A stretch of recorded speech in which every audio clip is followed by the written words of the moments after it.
All right, from the turmoil of Afghanistan, let's now shift our attention to what is happening in the Palestinian territories, where tensions are once again high between the state of Israel and Gaza.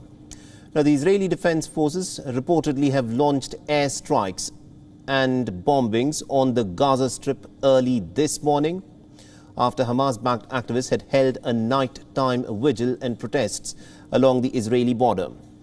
The footage that's now been released by the Israeli Defense Force shows what appears to be massive airstrikes on what the Israelis are terming as a military compound in the Gaza Strip.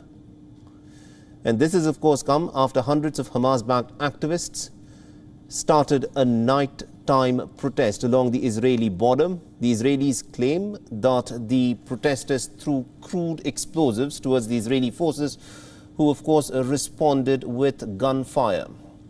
The organizers have said that the protests, which are going to continue throughout this week, are meant to step up pressure on the state of Israel to ease the crippling economic blockade that Israel has imposed on the Gaza Strip. The Israeli military has said the troops responded to the crude explosives thrown by firing live rounds of ammunition towards the protesters. Gaza's health officials have said that 5 people were wounded by the Israeli gunfire. Now remember, Israel and also its ally Egypt have maintained the blockade since Hamas seized control of Gaza in 2007. The blockade restricts the movement of goods and people in and out of Gaza and has in fact crippled the territory's economy. Israel has further tightened the closures since the 11-day bombings in the month of May. Now, Israel is demanding the return of the bodies of 2 dead Israeli soldiers and also the freedom of 2 Israeli civilians who are presently in Hamas's custody.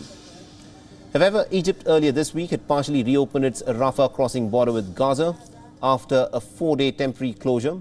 The reopening comes in a bid to ease the rising tensions that have seen the territory's Islamic militant movement, Hamas, stage protests at the border with Israel, risking an end to a very fragile truce that had ended an 11-day bombing campaign of Gaza in the month of May by Israel. And also, according to reports that have come in, a 12-year-old Palestinian boy who was shot at by the Israeli soldiers has now died, succumbing to his injuries. Now, nearly about 100 people attended his funeral on Saturday. Now, the boy had died in clashes which took place on the 21st of August, where about 40 Palestinian protesters were wounded. WION is now available in your country. Download the app now and get all the news on the move.